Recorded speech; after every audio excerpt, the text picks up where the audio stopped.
نحمده ونصلي على رسوله الكريم اما بعد فاعوذ بالله من الشيطان الرجيم بسم الله الرحمن الرحيم سبحان الله وبحمده سبحان الله العظيم اللهم انفعنا وعلمنا ما ينفعنا وزدنا علما آمین یا الہی آمین۔ السلام علیکم ورحمۃ اللہ وبرکاتہ۔ امید کرتی ہوں کہ آپ سب خیریت سے ہوں گے۔ تو انشاءاللہ ہم اپنی بک کو کنٹینیو کرتے ہوئے آج کا جو ہمارا ٹاپک ہے جس پر ہم بات کریں گے وہ ہے غصہ، یعنی کہ غصہ نہیں کرنا۔ تو شروع کرتے ہیں۔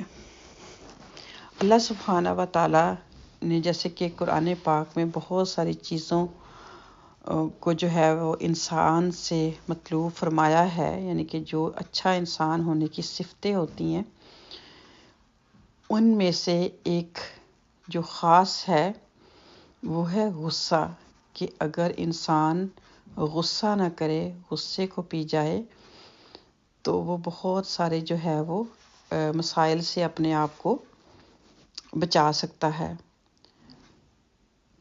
تو قرآن پاک کی سورہ آل عمران میں یہ بات اللہ سبحانہ تعالیٰ مینشن فرماتے ہیں، آیا نمبر 137، کہ جو اچھے لوگ ہوتے ہیں ان کی باقی کوالٹیز تو ہوتی ہیں، وَالْكَاظِمِينَ الْغَيْظَ وَالْعَافِينَ عَنِ النَّاسِ، کہ وہ اپنا جب ان کو غصہ آتا ہے غصے کو پی جاتے ہیں اور لوگوں کو معاف کر دیتے ہیں۔ ظاہر بات ہے جب انسان غصے پہ کنٹرول رکھے گا، چھوٹی چھوٹی باتوں پر آگ بگولا نہیں ہوگا، تو پھر دوسری صفت اس کے اندر خود بخود آ جائے گی۔ جب لوگ اس کے سامنے کوئی ایسی غلطی سرزد کریں گے تو وہ پھر ان کو معاف بھی کر دیتے ہیں۔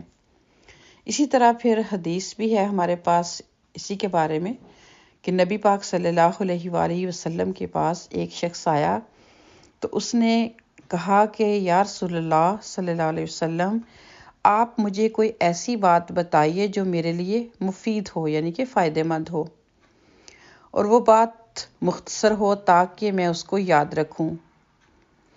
یعنی کہ اس نے دو جو تھی ریکویسٹ کی، گزارش کی نبی پاک صلی اللہ علیہ وسلم نے، کہ ایک تو مجھے ایسی بات بتا دیں جس سے میں فائدہ اٹھاؤں، اور دوسری ہے وہ بات چھوٹی بھی ہو تاکہ اس کو میں یاد رکھ سکوں نا۔ تو نبی پاک صلی اللہ علیہ وسلم نے اس کے جواب میں فرمایا کہ تم غصہ نہ کرو۔ سائل نے بار بار اپنا سوال دہرایا، آپ نے ہر بار یہی جواب دیا کہ تم غصہ نہ کرو۔ تو دیکھیں یہاں پر پہلے ہم نے قرآن پاک کی آیت دیکھی، پھر اس کے بعد حدیث دیکھی، دونوں میں غصہ کوئی جو ہے وہ کوئی پسندیدہ عمل نہیں ہے۔ اس سے کیا ہوتا ہے، اس سے سب سے پہلے ہم اپنا آپ جلاتے ہیں، نقصان کرتے ہیں، کہ جیسے ہمارا لاسٹ ٹاپک جو تھا حسد، غصہ، جلنا کڑنا، تو اس سے ہم نیکیاں کیا اپنے اندر کی جو حالت ہے اس کو بھی خراب کرتے ہیں، جلاتے ہیں، اپنا خون جلاتے ہیں، اپنے آپ کو آگ بگولا کرتے ہیں۔ یعنی کہ فرد کی اصلاح اور سماج کی تعمیر دونوں کے لیے یہ ایک اصول بتایا گیا ہمیں نا۔ موجودہ دنیا میں ہر انسان کو بار بار ایسے تجربات تو پیش آتے ہیں نا کہ جو اس کے اندر غصے کو مزید بھڑکا دیں۔ اب یہ تو نہیں ہو سکتا کہ انسان کو ایسے حالات ہی نہیں ملتے، بہت زیادہ ایسا ہوتا ہے۔ اب اگر انسان ایسے منفی واقعات کا اثر لیتا رہے تو وہ مت جو ہے وہ ایک انصاف کرنے والا ذہن لے کے ساتھ اس دنیا میں تو جی نہیں سکتا نا۔ اس کے ذہن میں ہر وقت ایک قسم کا اشتعال برپا رہے گا، اس کی یہ حالت اس کی صلاحیتوں کو کھا جائے گی۔ یعنی کہ اگر اس نے اپنے آپ کو ان منفی چیزوں سے نہیں بچایا تو کیا ہوگا، جو اس کے اندر اللہ سبحانہ و تعالیٰ نے صلاحیتیں رکھی ہیں وہ ان کو کھا جائے گی۔ وہ اس قابل ہی نہیں رہے گا کہ اپنی محنت سے اپنی زندگی کو جو ہے وہ ایک اچھے طریقے سے گزار سکے۔ یہی معاملہ پورے سماج کا ہے۔ جس سماج کے لوگوں میں غصے کو کنٹرول کرنے کا مزاج نہ ہو، ایسے سماج میں سکون رخصت ہو جائے گا۔ لوگوں میں ایک دوسرے کے خلاف نفرت پھیل جائے گی، ایک دوسرے کے لیے خیر خواہی اور ایک دوسرے سے ہمدردی جیسی قدریں باقی نہ رہیں گی۔ جس سماج کا حال یہ ہو جائے گا تو وہ سماج کبھی ترقی کا سفر طے ہی نہیں کر سکتا۔ غصے کو روکنا سادہ طور پر صرف ایک عمل نہیں، وہ تمام دوسرے معاملات کی اصلاح بھی ہے۔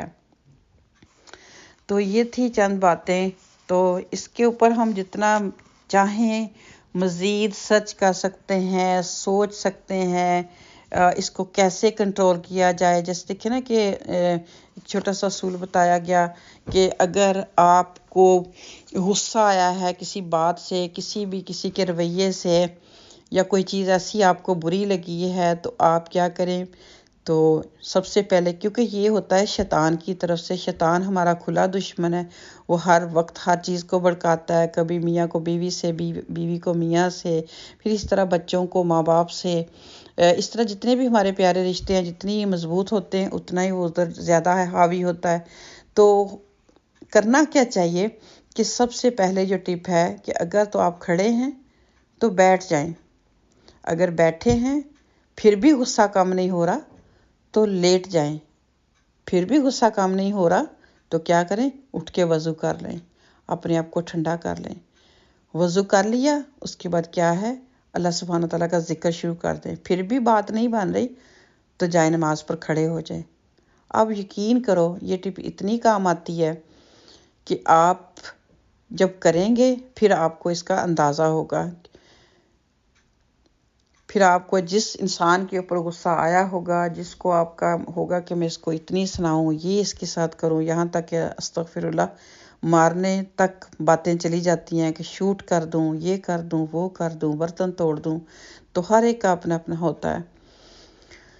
لیکن اگر آپ ان ٹپس پر، اور پھر کیا ہے، کثرت سے اعوذ باللہ من الشیطان الرجیم پڑھیں۔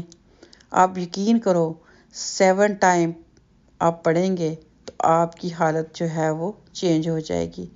کیونکہ دیکھیں یہاں ہم نے دیکھا کہ اس کے فائدہ تو کوئی نہیں ہے، نقصانات ہی نقصانات ہیں۔ تو اللہ سبحانہ و تعالیٰ سے دعا ہے کہ اللہ تعالیٰ ہمیں اس تکلیف سے نجات دے، اس بری عادت سے ہم اپنے آپ کو بچا سکیں، اور صحیح بر وقت جب یہ آئے تو ہم یہ ساری تدابیر جو ہیں ہمیں بتائی گئیں ان کو کر سکیں۔ تو اللہ تعالیٰ آپ سب کو اپنی حفظ و امان میں رکھے۔ انشاءاللہ نیکسٹ لیکچر میں ملاقات ہوتی ہے۔ السلام علیکم ورحمۃ اللہ وبرکاتہ۔